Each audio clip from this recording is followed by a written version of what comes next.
Okay, hi again. Um, we're gonna be doing the Banshee Forest Part 1 and Part 2. It's over there, like in the thing, but you can't see it. But we're just gonna do it. Okay, here we go. Oh, it's by Nightmare Tales, by the way. That's In the loud. year 1990, at the foot of the Mount Tampomas, near a small village north of Sumedang City, West Java, That's really loud for me. two college boys began a hike into the mountains with a plan to spend their weekend at their uncle's villa, located deep in the surrounding forest. A Spooky. couple of hours into the hike, they arrived at the gate of an abandoned village. In order to get to the villa, they had to pass through a small and silent, deserted area. Wait, but it has power. Just outside the village, they were surprised to see a small coffee hawkers and decided to stop there and take a break. "Where are you headed to?" the owner asked. "To Mount Tampomas, sir. My uncle's house is near the base of the mountain." "Be careful while you're in the forest, boys. It's not a safe place to be." Wait, what? Is that like part of his beard? Like, what is that? Like, because if it's his beard, why is his beard white but his mustache? Excuse me. If his beard is white, why is his mustache black? Especially at night. "But why?" "Just be careful, son," the man replied. "Ask the forest spirit's permission every time you want to do anything. This is extremely important." Oh, hey, for spirits, I'm gonna take a step. Don't haunt me.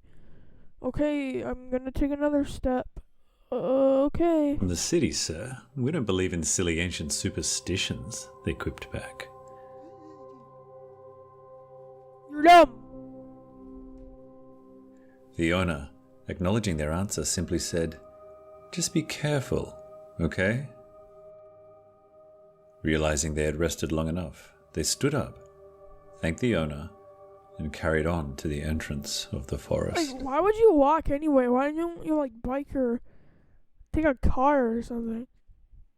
Like, take something that makes you go faster so it wouldn't take you all day. They ignored the warning of the coffee hawker, And why is your grandpa's house just, like, in the middle of the forest anyway? Like, what's up with that? wanting to entertain any superstition, and didn't ask permission before entering the forest, and continued to hike further and further into the dense growth beyond.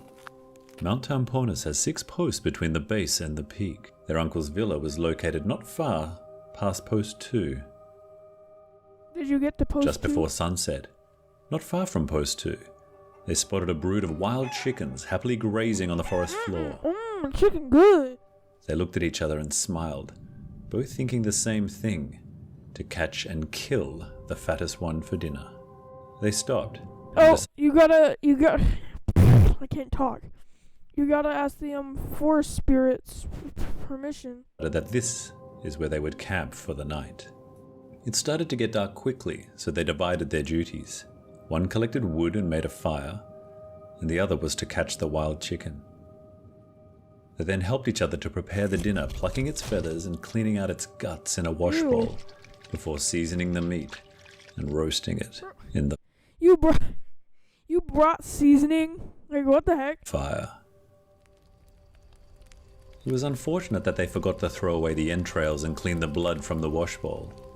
But even worse still, they had neglected to ask permission to kill and devour the wild chicken. What did I tell you? After finishing the bird, they The ghost, the spooky force is gonna get you for getting the chicken.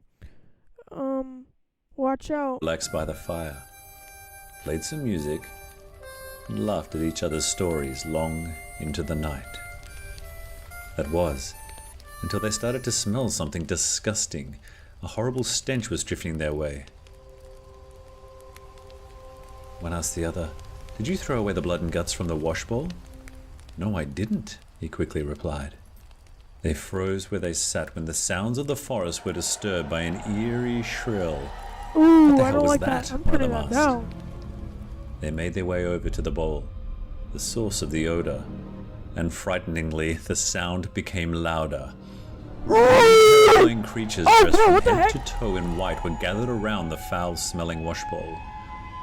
One of the creatures turned towards them and stared right into their souls. Ooh!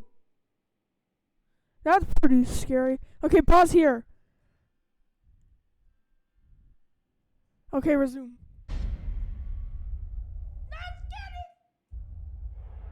Okay, The thank God. boys, managing Oh. to break free from the shock that consumed them, Ah! bolted away Oh, at what? a superhuman pace, Woo! fueled by adrenaline and pure fear. Go! They ran like the wind, but struggled to safely separate themselves as the creatures began to float Clear, boy! That's kind of funny. It just like, after them with terrifying here I speed. come, gonna get you. Almost out of breath and about to give up, Okay, they good. realized that they were at Post 2, a small sanctuary for hikers. Oh, there's people in there. They quickly entered the hut Okay, good, good, and good. secured the door as fast as they could, Oh, sorry about my trying dog. desperately to catch their breath. Any thoughts of now being safe were quickly ripped Wait, away. if they're ghosts. Sorry if I sound loud, but if they're. Okay, pause.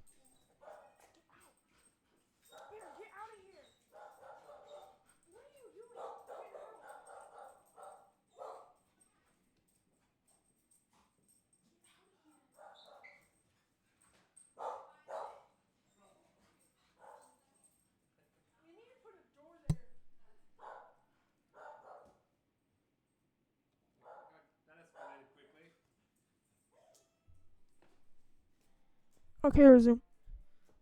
Like I was saying before. Yeah, excuse my dogs. And if they're ghosts, why can't they just teleport through the door? Yeah, sorry about that. If you can hear that. The door continued to be beaten heavily from the outside. They could only stand still, But they're ghosts. Why don't they just frozen go? with fear, just waiting for what was coming next. Ooh, that was spooky. Okay, we're gonna watch part 2 now. Oh.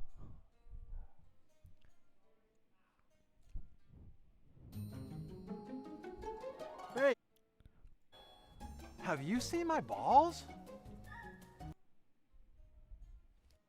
Okay, this is part 2. I still kind of want to know how they can get out of there. I mean, like, if they're ghosts, why can't they just teleport through the door? Okay, here we go.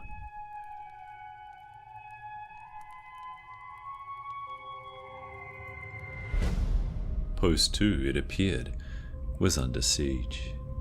The two boys, frozen with fear, waited in silence, the tortuous minutes seeming like days. Broken only by the movement and the sound of the banshees outside, infinitely compounding their fear. Turn The off your noises were now flashlight so coming they from don't know all you're in around. They were everywhere. The front, the back, Oh, the don't just ceiling fall above. through there. "What do you want?" one of the boys screamed. "You," the banshees replied. "You didn't ask permission to enter. You didn't ask permission before killing one of the forest children. We are The forest deeply children? disturbed." I think the ghosts are mistaken because I don't think a chicken is a child. But let the ghosts be ghosts. I'm not saying anything. By this, the boys, having never felt so helpless and afraid, replied with, "We didn't know. Please forgive us. We didn't know." The banshees shrieked back, "You were warned. You'll now suffer for your carelessness." Okay, pause.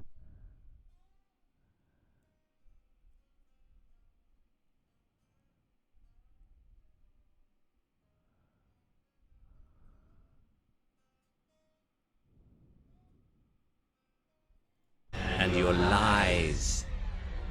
The door began to be beaten again, The heavy, solid wooden table inside They're using their... Okay, like, finally. They're using their paranormal activities, like they're finally moving stuff. Post 2 began to shake. I mean, like, they're actually doing stuff. One of the boys dropped his flashlight, and his body quickly became overwhelmed with the Banshee's demonic-like possession. Okay, so they're possessing the kid? The other could only watch on in terror as his friend's eyes rolled back up into his head. His fingers bent back and broken, and his body was slowly lifted up into the air, where his spine was snapped like a twig, and his paralyzed body discarded back to the floor like an old sack. Oh They no! knelt down to help him. Don't! He was gone. Please don't bust through the door. He knew that he would be next. Stop! Please, God, help me! He screamed. Yeah, call Jesus. Then, as quickly as the disturbance began, it stopped. Jesus? The silence consumed him as You're he took a deep breath gay. and braced himself. He knew he still wasn't safe. The window exploded. Ooh! That's the power of Jesus! The door burst open, and between the flashes of lightning, Oh, the silhouette of a banshee came closer into view. screw that. Oh God! Oh God! Oh, The boy God. screamed. The banshee reached out, opened her eyes and floated closer and closer to the boy. Okay, that's terrifying. And when she was face to face with him, said, "Scream for your God all you want. There's no God here." What? You! There is Jesus! What are you talking about? I'm mad at the ghost! God is woo! What are you talking about? What are you talking about? Ow! And the horrific torture continued until dawn. Oh, what was that clicking though? As daylight broke across the mountainside, an old woodsman who had set off from the base that morning Oh no! was passing by Post 2 and noticed that it had been heavily vandalized. By the Boonchie. Upon further investigation, he found the two boys laying unconscious on the cold concrete floor. One of them slowly came to and struggled to speak, only managing to get out, "Sir, please help us," before passing out again. The woodsman called for help, Okay. and good the for boys them. were carried to Good the for local hospital. The woodman. A group of villagers had gathered around the boys, and they all stood in silence as one of them eventually came around. The boy opened his eyes to see a man looking down on him. Where the are Banshee!" you?" the boy croaked. "You're at the village hospital. Bro, You can..." why are his fingers so long? It's the Banshee! It's the Banshee. "Completely fine," the man replied. "You both look like you went through a lot last night. Your friend is a little worse off, a little battered and bruised, but he'll be okay. So tell Are me, you sure? just what happened to the both of you out at Post 2?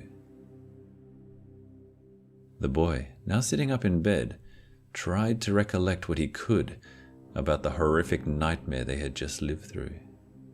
After patiently listening to the boy go through the series of events, the villager spoke. "You boys should have known better.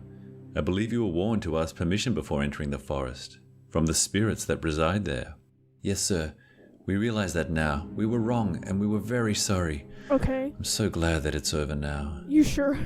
The villager's unsettling cold stare made the boy feel uncomfortable. You. Then he spoke. "No, it's not over.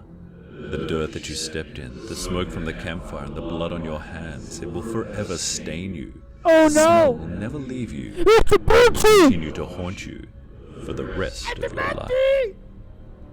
The boy was stunned, and the regret he felt made him sick to his stomach.